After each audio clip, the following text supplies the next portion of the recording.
सर्वार सिद्धि मुहूर्त मत देख प्रसिद्धि के लिए। इसीलिए आचार्य देव कहते हैं कि जोड़ने के लिए मुहूर्त की ज़रूरत है, छोड़ने के लिए मुहूर्त की ज़रूरत नहीं है। जोड़ने के लिए मुहूर्त की ज़रूरत रहती है। भैया घर बना रहे हैं, शुरुआत कब करें? मुहूर्त देख लो। शादी कर रहे हैं, मुहूर्त देख लो। रविवार का हो तो और ही अच्छी बात है। मुहूर्त जोड़ने के लिए आप देखते हैं, लेकिन छोड़ने के लिए मोक्ष प्राप्त करना है, अष्टकर्म का विनाश करना, अरहंत दशा को प्राप्त करना है। इसके लिए मुहूर्त शोधन की कोई आवश्यकता। जिस वक्त बोध हो गया, आत्मबोध हो गया, कर्मों का शोध हो गया, यही तो मुहूर्त का शोधन हो गया। और कौन सा मुहूर्त का शोधन करेगा? इसीलिए चाहे कितनी ही दुनिया की वस्तुएं इकट्ठी कर ले, उसमें कोई सुख शांति नहीं है। उसमें आनंद मिलने वाला नहीं है, दुख घटने वाला नहीं है, बल्कि और बढ़ने वाला है। पर वस्तुओं के जोड़ से, संयोग से दुख वृद्धि होती है। जितना जितना जोड़ेगा उतना उतना दुख में वृद्धि होगी, और जितना जितना अकेला हो जाएगा उतना उतना ही दुख घटेगा। लेकिन अज्ञानी मानता, माता जी बहुत दुख है, बहुत दुख है। क्या हो गया भैया, क्या बताएं, एकदम अकेला हो गया हूँ। हैं, अकेले हो गए? आशीर्वाद है, बहुत अच्छा। ऐसा आशीर्वाद अशुभ अशुभ मत दो माता जी, शुभ शुभ अच्छा वाला आशीर्वाद दो। अच्छा कैसा आशीर्वाद? दो हो जाए ऐसा आशीर्वाद दो। तो अभी दुखी हो? हाँ अभी बहुत दुखी हूँ, अकेला पड़ गया हूँ एकदम। माँ थी वो भी चल बसी, पिता भी चल बसे, अकेला रह गया हूँ। अब दो होने का आशीर्वाद दो। तो मैंने उससे पूछा, तेरा तू गणित जानता? बोले हाँ। तो दुखी है? बोले हाँ। दूसरी आएगी वो दुखी के सुखी? हाँ? दूसरी जो आने वाली है वो दुखी आएगी कि सुखी आएगी? नहीं, वो तो सुखी आएगी। अगर वो सुखी है तो तुम्हारे पास काहे को आ रही है? देखो हमारा भी एक प्रश्न था, गणित तो गणित है, तो हमने उससे पूछा कि वो सुखी है? पहले तो उसने हाँ वो तो सुखी, अच्छी बड़ी, उसके माँ बाप है सब कुछ। मैंने कहा वो सुखी है क्या? फिर से सोचो, अगर सुखी है तो तुम्हारे पास काहे को आ रही है? सुख पाने के लिए आ रही है ना? हाँ ये तो है, इसका मतलब दुखी है? बोले हाँ दुखी तो है, दुखी है। चलो ठीक है, यहाँ तक का गणित सही बैठ गया। मतलब समीकरण भी बिल्कुल सही होना चाहिए, एक भी गड़बड़ हो गया तो सारा गणित ही गड़बड़ हो जाएगा। फिर मैंने पूछा, दुखी, तुम दुखी? बोले हाँ। वो आने वाली वो भी दुखी? बोले हाँ। दुखी प्लस दुखी बराबर महादुखी। काय को मेले में फंस रहे हो? लेकिन ये बात जचती नहीं अज्ञानी को। वैसे तो दिमाग में एक बात जच गई कि 1 से 2 होना है, मेला होना है, झमेला होना है। और फिर 4 साल के बाद में आया, माता जी आपके आशीर्वाद से सब अच्छा हो गया।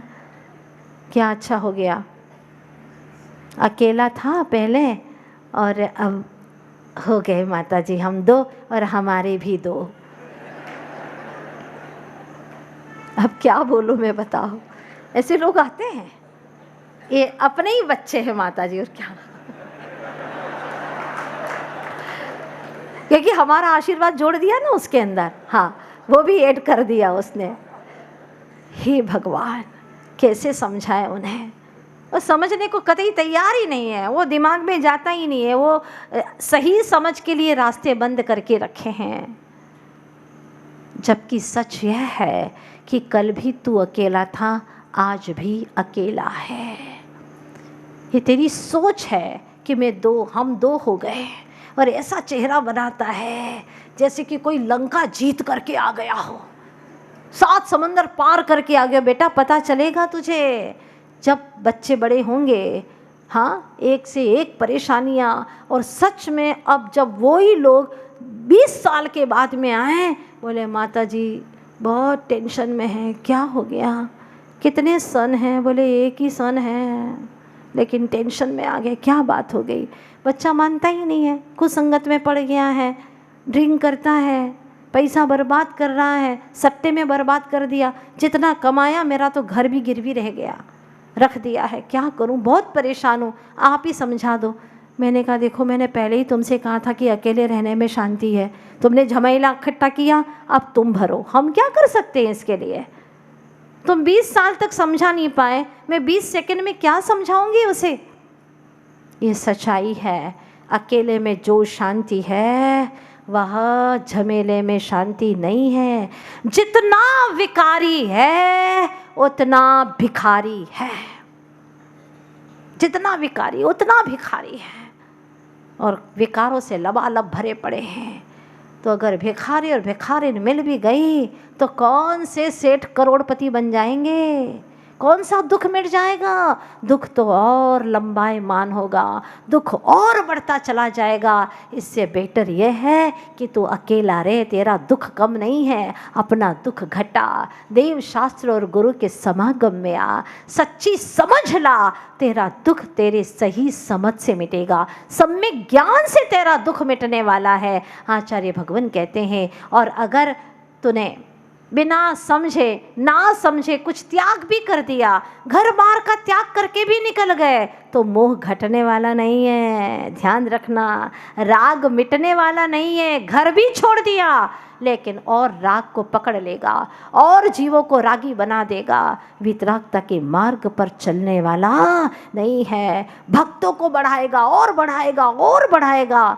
मैं स्वयं भक्त हूँ, हाँ कोई बन रहा है तो मैं इसको हटा तो नहीं सकता, लेकिन सब वितराग प्रभु के सद्भक्त बने, ये उसका लक्ष्य रहता है। तो सच्चे वितराग प्रभु के सद्भक्त बन करके देव शास्त्र के गुरु के समागम में आकर के ही आपको सही समझ मिलने वाली है। अन्यथा चाहे गुस्से में आकर के त्याग भी कर लो, कई दुख पीड़ा में आकर के, पुण्य के आकर्षण में आकर के घर बार छोड़ करके निकल जाओ कि लोग कहेंगे महाराज, लोग कहेंगे माता जी, लोग कहेंगे व्रती, आगे पीछे घूमेंगे, सो व्हाट, क्या होना है।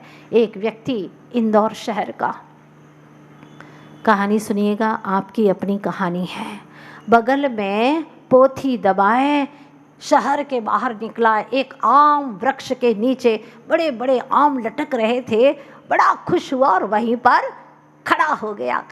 ठंडी ठंडी हवाएं आ रही हैं और उसने बड़े तन करके पोथी बगल में दबाए है, चोटी है उसकी, और कहता है मैं इस शहर का सबसे बड़ा बुद्धिमान व्यक्ति हूँ, बुद्धिमान। कौआ था ऊपर, वो आम मनुष्य की भाषा जानता था। जैसे ही उसने सुना कि ये कह रहा है कि मैं बहुत बुद्धिमान हूँ, उसने कहा सो व्हाट, तो क्या हो गया, बुद्धिमान हो गए तो कौन सी बड़ी बात है। उसने सुना, अरे कौआ मेरा उपवास कर रहा है, उसको बहुत गुस्सा आया। उसने फिर से अपना वाक्य बदल दिया और अब की बार जब आया उस पेड़ के नीचे तो उसने कहा मैं इस शहर का सबसे बड़ा श्रीमान हूँ, श्रीमान, धनवान हूँ। कौए ने फिर कहा सो व्हाट, क्या बात हो गई, अगर लक्ष्मीपति भी बन गए तो कौन सी बड़ी बात है, लक्ष्मी आवे या जावे, आती है जाती है, कौन सी बड़ी बात है। अब की बार उसे अच्छा नहीं लगा कि कल भी मेरा उपहास उड़ाया, आज भी उपहास किया। तीसरे दिन फिर उसने कहा मैं इस शहर का सबसे बड़ा प्रतिष्ठित व्यक्ति हूँ। कौए ने फिर आकर के उसका उपहास कर लिया। सो व्हाट, क्या हो गया, अगर प्रतिष्ठित भी हो गए, क्या प्रतिष्ठित मरता नहीं है, हाँ वो भी तो मरता है, और एक दिन उसकी प्रतिष्ठा धूमिल हो जाती है। जब यश कर्म का उदय होता है तो प्रतिष्ठा बढ़ती है, और अपयश का उदय आता है तो प्रतिष्ठा उसकी धूमिल हो जाती है। जो पहले फूल माला पहनाते थे वही जूते की माला पहना देते हैं। क्या भरोसा इस पाप और पुण्य का, इस यश और अपयश का कोई भरोसा नहीं है, ये कुछ कार्यकारी नहीं है। सो व्हाट, उसको बहुत गुस्सा आया। एक कौआ मेरा उपहास करता है, शायद कहते हैं कि तभी से कौए की आवाज़ किसी को अच्छी नहीं लगती, कौआ बोलता है तो अच्छा नहीं लगता।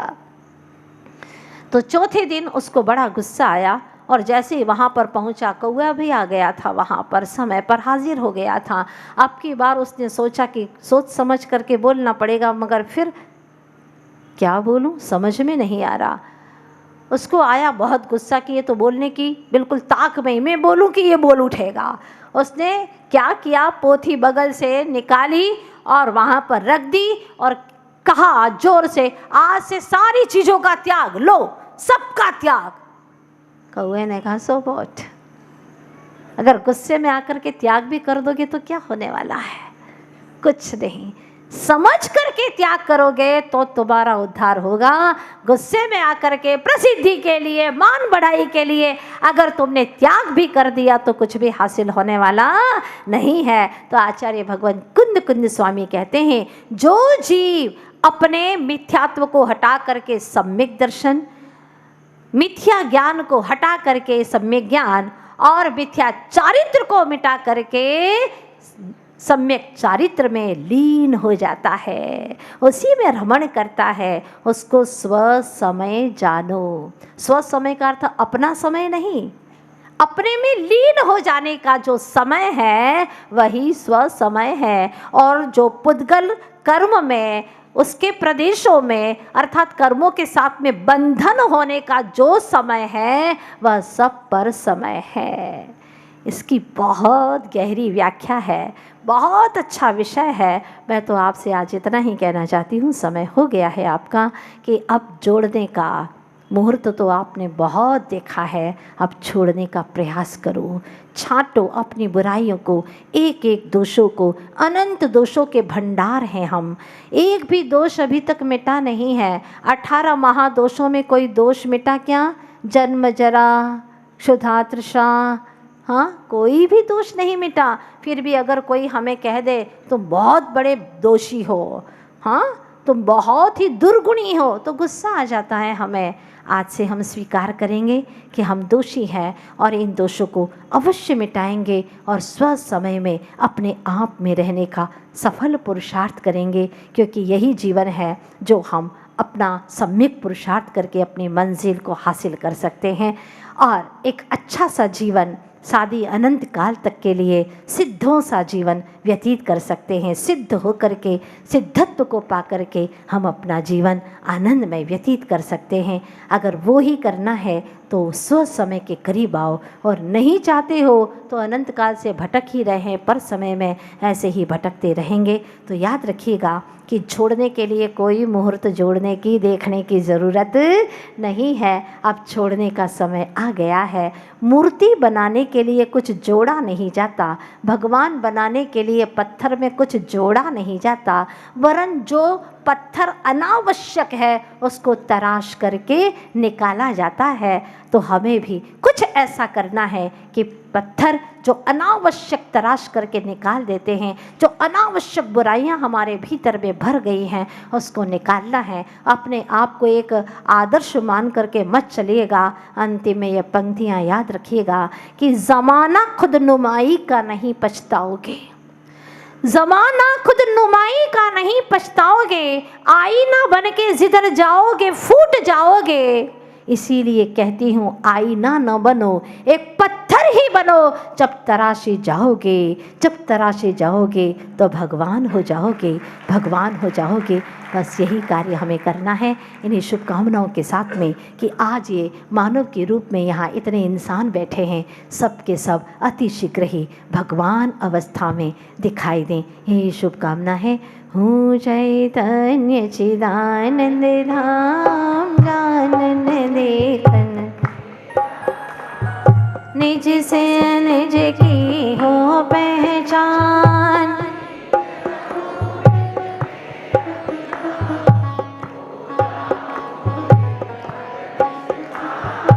अनंत शाश्वत सेठ समान, हो चैतन्य चिदानंद धाम।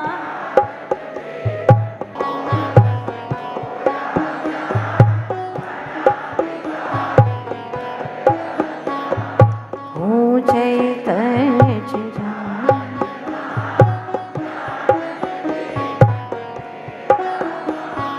पर को निज का करता जा,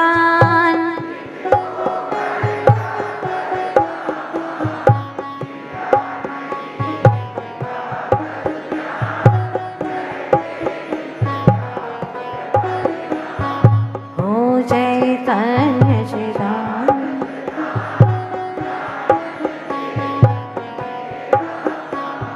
समय सार का करके पान,